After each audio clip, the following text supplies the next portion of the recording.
writer for fake news organization National Report.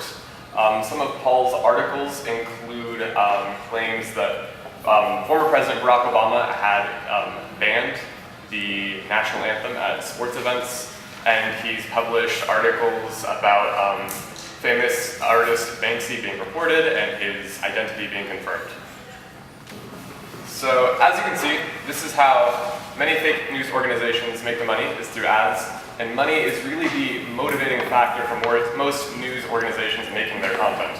But another secondary factor is political agenda, and this can be seen throughout much of the 2016 presidential election. There were lots of news organizations making fake articles that promoted whatever political agenda they may have, whether it be pro a certain party or against another party or a candidate. All right, up next, we're going to have 3 of our reporters talking to you about what fake news has looked like in the past and present.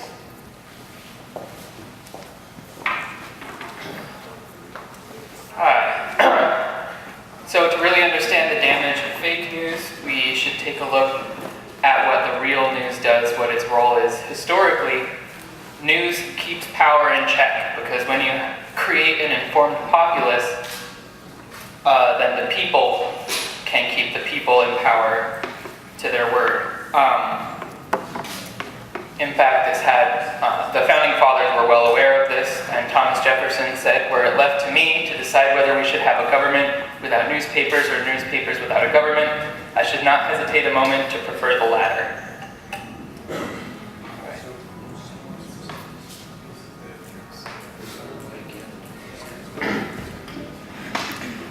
The Pew Research Center found in 2010 that the average American adult was spending 70 minutes a day consuming news, and that number has only gone up since then. With so much news inundating our lives, the media frames how reality happens around us, whether we like it or not.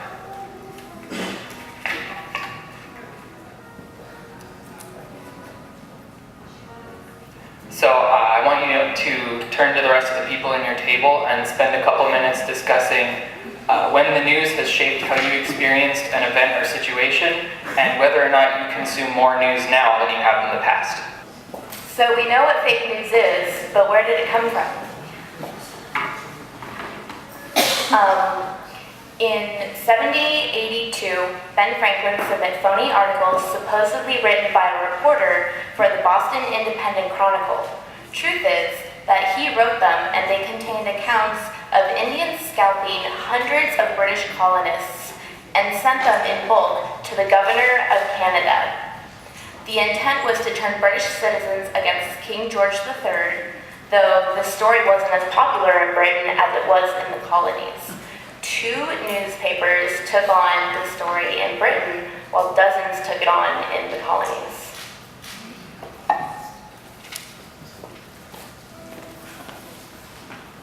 With technology being such a big part of our society today, it isn't surprising that the main distributor of fake news these days is usually on social media things such as Facebook, Twitter, and chain emails. Another distributor of fake news is imposter sites, which are websites that make themselves appear to be big-name news stations when in reality they are not real.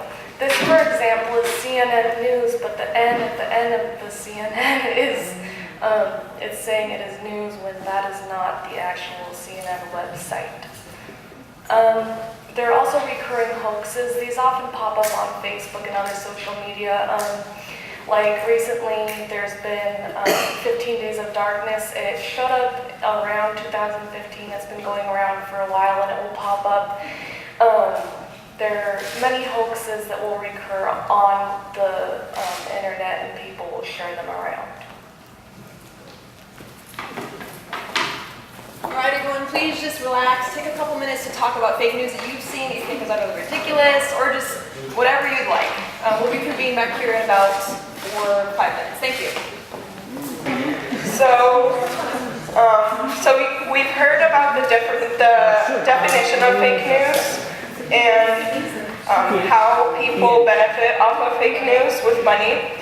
but why should it matter to you personally? So one of the main reasons why it should matter to you is because it undermines real journalists. So the Society of Professional Journalists have a code of ethics, basically 4 principles that they strongly encourage all journalists to adhere to. The first one is to seek truth and report it. In other words, don't let the rush to be first make you careless and inaccurate in your reporting.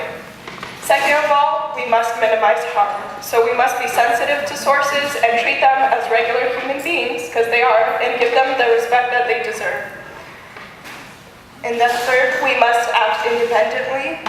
We should avoid conflicts of interest and don't accept bribes from sources. And then the last point is we must be accountable and transparent. We should acknowledge mistakes and correct them promptly. So these principles are what we as journalists do. But there's another side to it. You, as consumers of media, should also acknowledge that there are great journalists out there. For example, the Boston Globe Spotlight team. You might know the Boston Globe Spotlight team from the movie that recently came out, but they reported on the systemic cover-up of hundreds of child sex abuse cases by priests in the Catholic Church. Furthermore, you might have heard of Woodward and Bernstein. They're the investigative journalists from Washington Post that reported on the Watergate scandal that led to the eventual resignation of President Richard Nixon. And then finally, more recently, the staff of the East Bay Times on their extended coverage on the ghost ship warehouse of the fire in Oakland that killed 36 people. And then another reason you should care about fake news is because it can personally hurt you and your community. For example, the Pizzagate scandal could have cost lives, and it was just based off of a conspiracy theory that started on Reddit and spread over social media. Furthermore, the Washington Post reported just recently, on June 1st, that the measles outbreak in Minnesota surpassed last year's total for the entire country. Another point is that fake news plays off of our emotions. Claire mentioned this before, because fake news uses our emotions and uses the fear and the really strong feelings we have to separate us, to divide us more than we already are. And now, Ainsley will take it away for how it influences public opinion.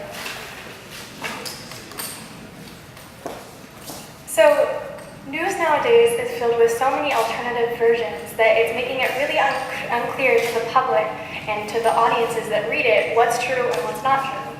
In a quote from an American political theorist named Hannah Arendt, she was in an interview with the New York Review of Books, and she said, "If everybody always lies to you, the consequence is not that you believe the lies, but rather that nobody believes anything anymore. This is because lies, by their very nature, have to be changed." So, when fake news arises, those who hold the same belief as the fake news is giving to you, you're going to be more inclined to believe it, and you're going to be able to, it's going to give you an outlet to take that agreeable information and discard the information from reputable news organizations. So this link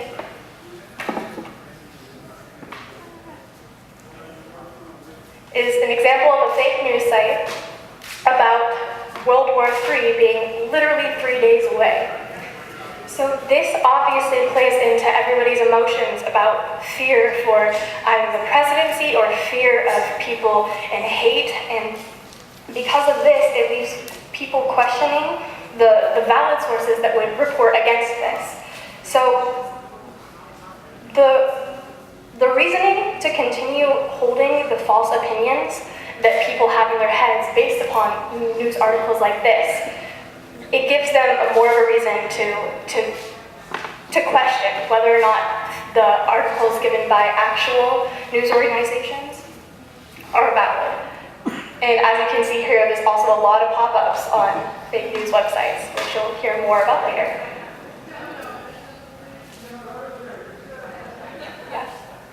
Okay. So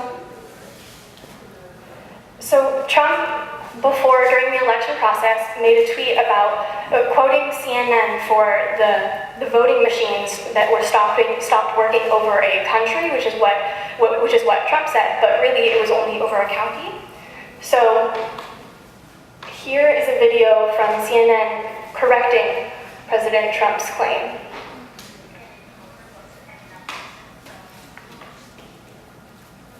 Some late word from Donald Trump. He's tweeting, and I'm not sure how accurate the tweet is. Here's the tweet. Just out, according to CNN, Utah officials report voting machine problems across entire country. In point of fact, CNN is not reporting that.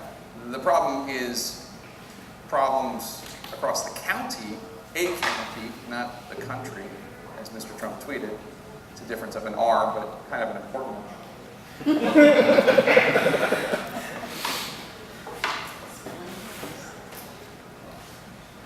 So, in result of Trump's tweet, it brought up a lot of questions and more influence upon the public to think that they really were rigged. And it really made a difference to CNN's credibility, since President Trump is a big figure in our society nowadays.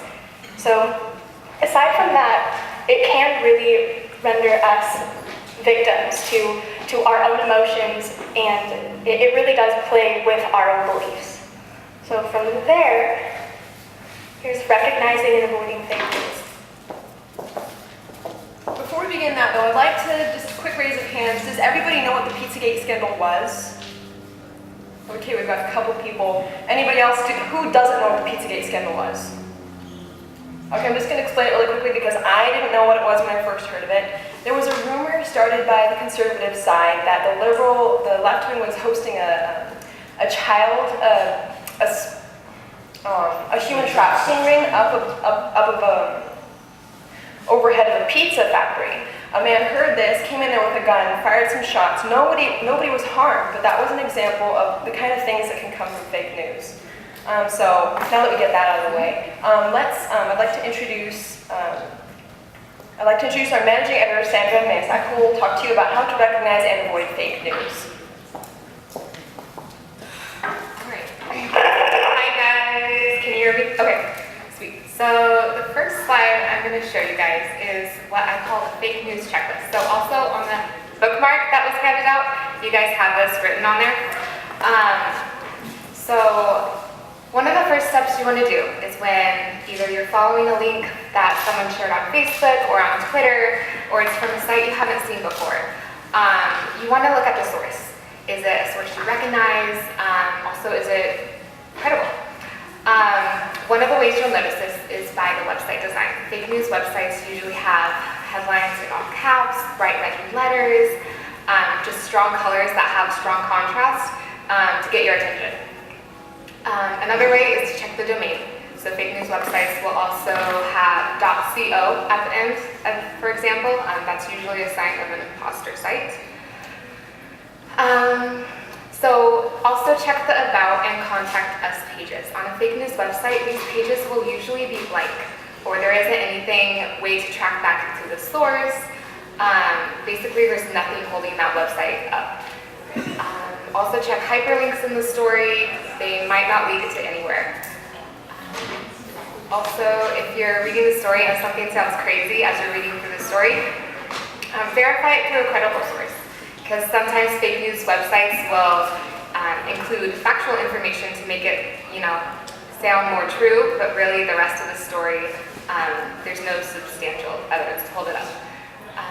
Number 7, check the date. A lot of times people on social media will reshare stories and really they're 3 years old. And so people will share it and act like it's news, but there's no evidence for that. Number 8, read past the headline, read the full story. People will often see a headline that shocks them or just they find it interesting, and they'll just share it based on the headline, or they'll comment based on the headline, or they'll form an opinion based on the headline. And that's not enough to know what you're talking about. Another way you can spot fake news or verify what you're reading is to do a reverse image search. So Sometimes fake news websites will include an old photo from a different event that they'll say, hey, this is these people doing this at this event. But if you do a Google reverse image search, it'll pull up the source from that original photo. Number 10, do a gut check. So this requires noticing how you're feeling after reading the article. Fake news generally sensationalizes events. It's designed to make you feel angry. It's designed to make you doubt something. They'll have strong words like, you won't believe what this person did. So if you notice that an article is doing that, it's because those sites only want you to click so that they can gain ad revenue. Number 11, make sure you're not on a known satirical site. Sometimes people will see articles and they don't realize it's satire and they share it. And it's not good. So I'm going to pull up an article from the fake news website, and I want you guys to notice what you notice from this list on the website and point it out. Good.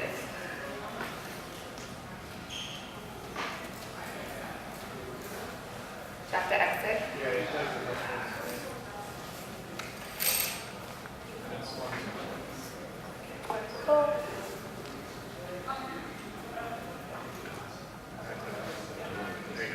go. Okay, sweet.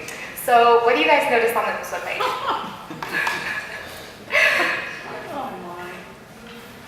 Shout it out. We are a part of a democracy, so we should stay well informed and make sure that we have accurate information. So I would definitely put that as part of your daily regimen.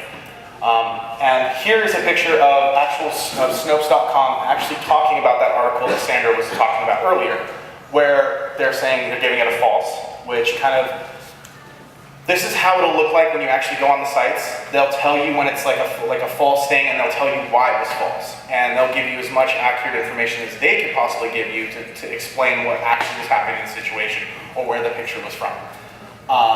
And so as we go down, yeah, you'll see all types of information.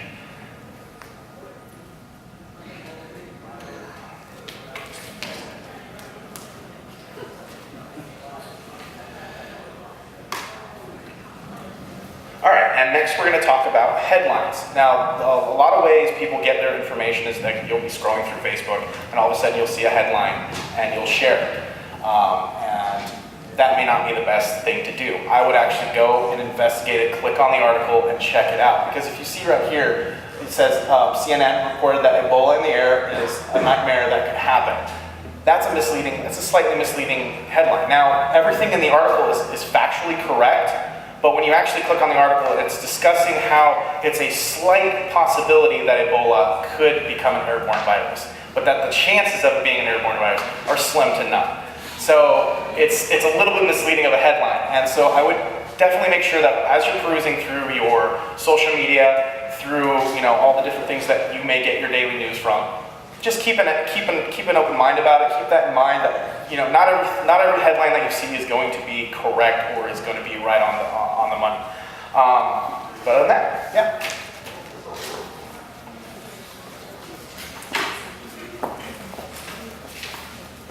All right, so next we're going to do a little exercise.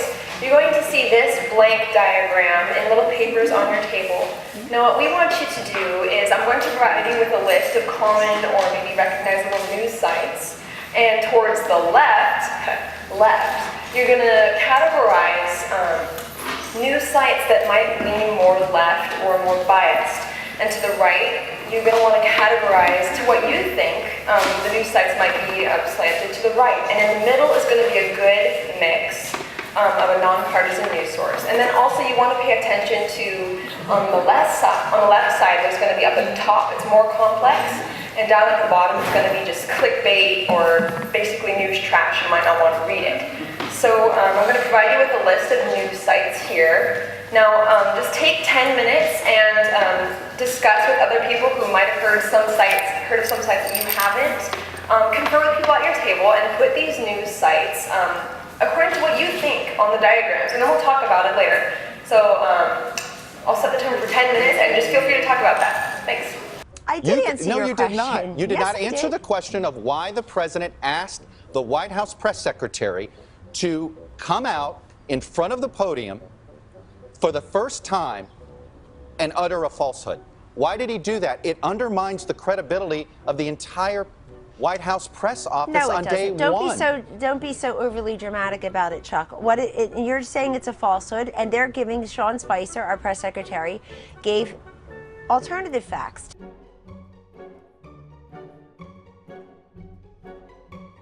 And I want you all to know that we are fighting the fake news. It's fake, phony, fake. So I don't know what newspaper you're reading, but I guess that would be another example of, as you say, fake news.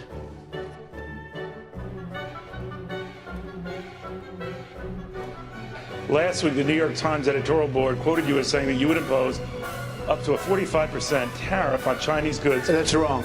They were wrong. It's the New York Times. They're always wrong. You wouldn't know it from watching the news.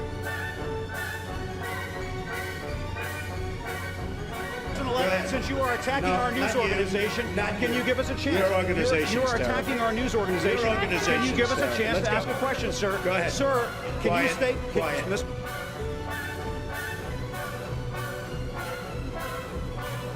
Media outlets like CNN and MSNBC are fake news. Fake news. Can you give us a question? I'm not going to give you a question. Can you state categorically? You are fake news. Sir.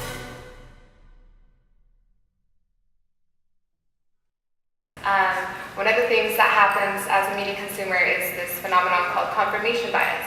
And people will go through news and they only like the articles that already confirm their views of the world, already confirms their opinions, and this happens on both sides of the spectrum. So step two, help with that, is to consume media from both sides of the political spectrum and also news in the middle. Go beyond Facebook and Twitter. A lot of people, or at least a lot of my friends that I see, they go to see what's trending on Twitter or on Facebook, and that's how they get their news, and they don't really do a follow-up step after that. Don't just share the first headline you see. Take a conscious step to search out credible sources. Take the time to make sure that the news you're reading is credible, is accurate, and also be skeptical. If something stands out to you, fact check it.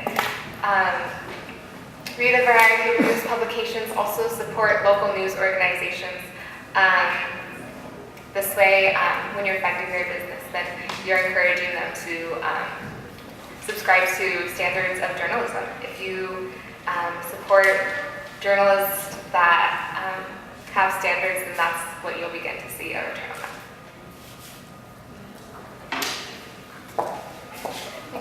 The questions person. Yeah, does anybody have any questions? Anything? You can literally ask any of the staffers any questions that you have. Anybody have any questions? Yeah. Do you want the mic? Let's get you a mic so we can all hear you. So I wanted to ask, you've been talking about how, and within inside journalism, there's an advent of fake news going on as well. But how much would you say the American public or the public in general is at fault for the propagation of this news as well? Yes, this actually leads into one of my points that I was going to make, is that we are the ones responsible for checking what we read because we're the consumers in the consumer supply. Because these guys are news organizations, remember. They put out news and they make that money. So we're the consumers, they're the suppliers. They put out material based on what their consumers read.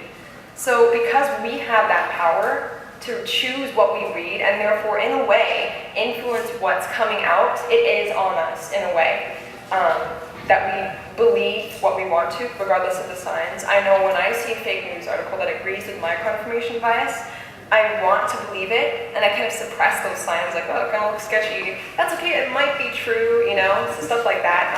So yeah, I definitely think a lot of that falls on the consumer's shoulders, and we have that power. That's why you want to end up using those fact-checking websites so that you can become that informed consumer and make sure that you go towards the news cycle that you like, that actually reports the stuff that is necessary. And I mean, you can come to me any day of the week for a rant against capitalism, but in this situation, we have a certain power where if we don't consume fake news, there's not a market for it, and the power to make it goes away. So we can do that, you know. Yeah, thank you. That was amazing. Andrew?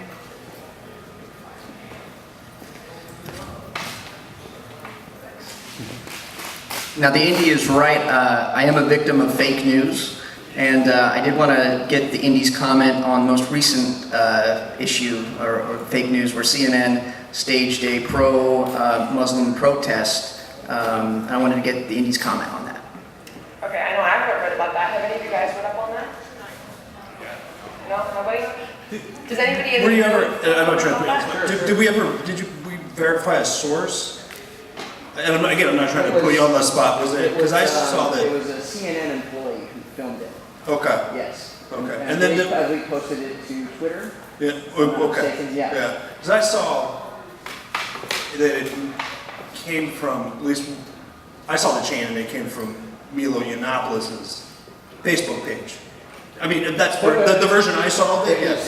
It was straight. And again, I'm totally not trying to Sure, put you, yeah. sure. Yeah. Was it the Muslim? Was it saying the Muslim protest was actually the Indian protest that came to the sea? It was just days after the London Bridge attack. Yeah, it Yeah. wasn't actually protesting. Well, look at their signs. Did you see their signs? No, I didn't read up. Just to clarify, was this a fake pro-Muslim rally? What? Well, it was orchestrated by CNN. They All right, so. Okay, so kind of how we're talking. Okay, so kind of we're talking about this idea of checking info. So yeah, there was this news or idea that there was a CNN protest. So let's take a look at one of the. Can you actually use this computer? Yeah, so what if we look up, because Snopes has put out a response to this article, I just looked it up and found it. So if we can get out of this, just go to Google and we'll sort of walk through how we do this. So just CNN Muslim protest. We'll try that, see what we find. It was a rally, not a protest. Well, either one. If we know we're looking for something early June, is this keyboard not working?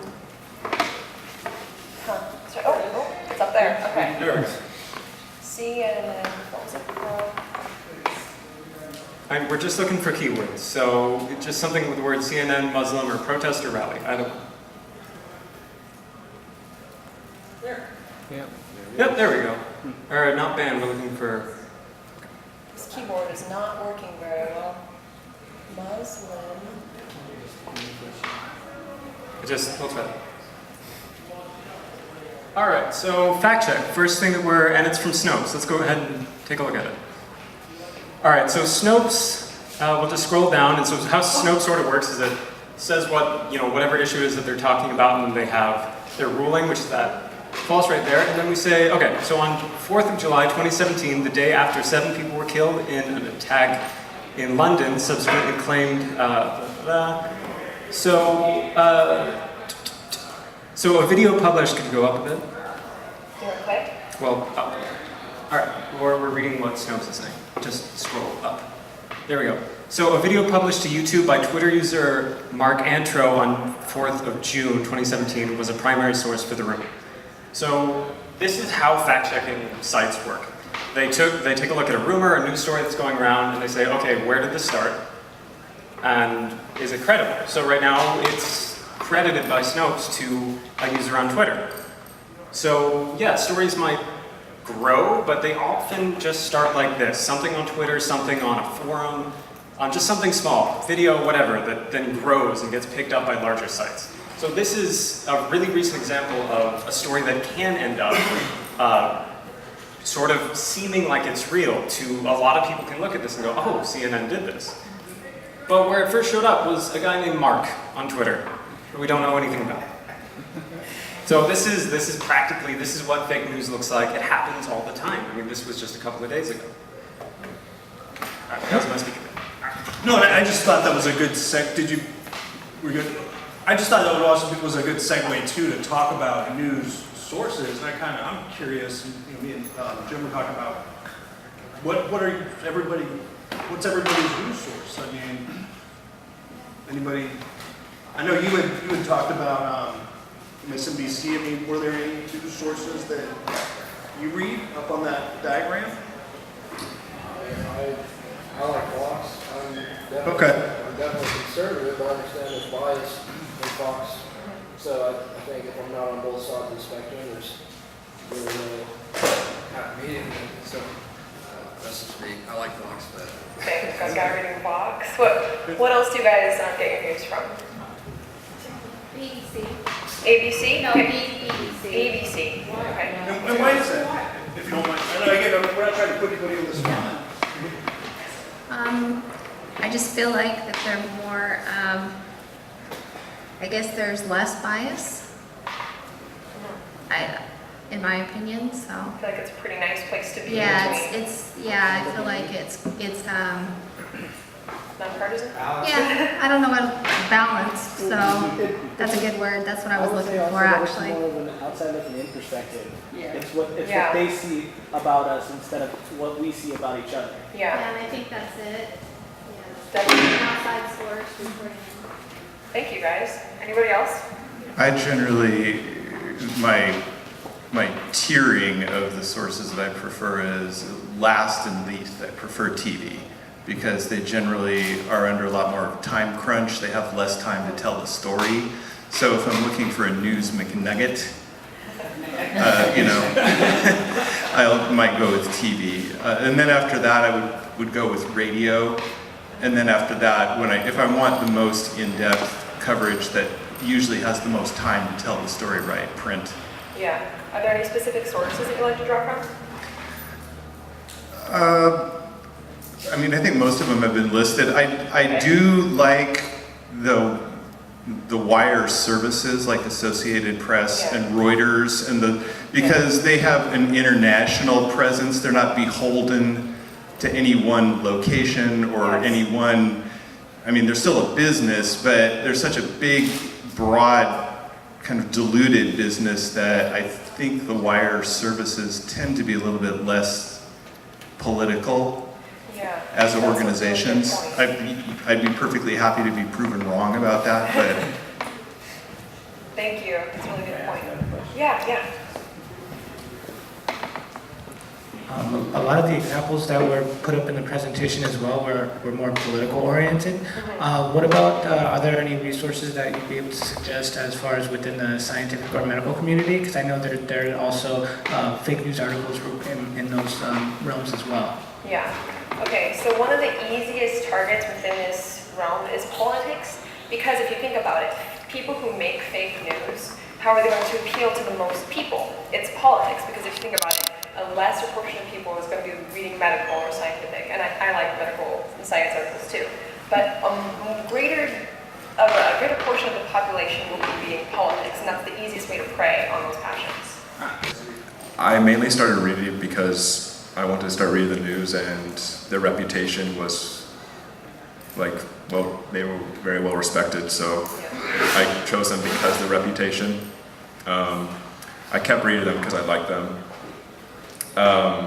I do think they lean a little bit to the left, not much at all, but it's I don't know, I noticed it with few words they say, they may be giving an example of something and they'll say where they could say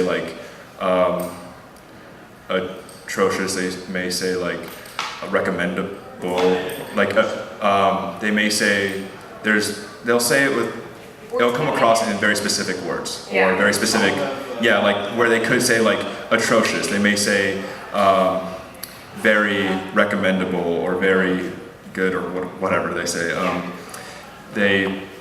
It comes across in that way, but they're still a really good news source. I think there's a certain something to reading the news rather than watching it, because I know when I'm watching it, I'll notice how the reporter feels, and I'll pick up on their bias with how they report it, with their facial expressions or their body language.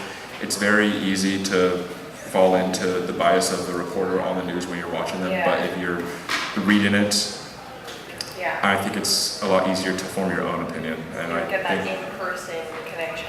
I think watching it's not as good as reading in person. But Thanks, Steve. all right. Anybody else have a comment on what they read? Well, I kind of have like a, good. Did you? So typically I go with BBC like these guys, but a lot of times I'll go with New York Times, but if they're taking a certain standpoint on an issue, I'll contrast it by going and find the opposition so I can research it that way and make sure I can do the in-depth, find whatever the opposing forces of that issue is. That's a good idea. So, correct me if I'm wrong, but you read something and then you get the opposing side's view on it as well? Yeah, exactly. Okay. So That's a good idea. to find the middle if I can't find a strictly independent opinion.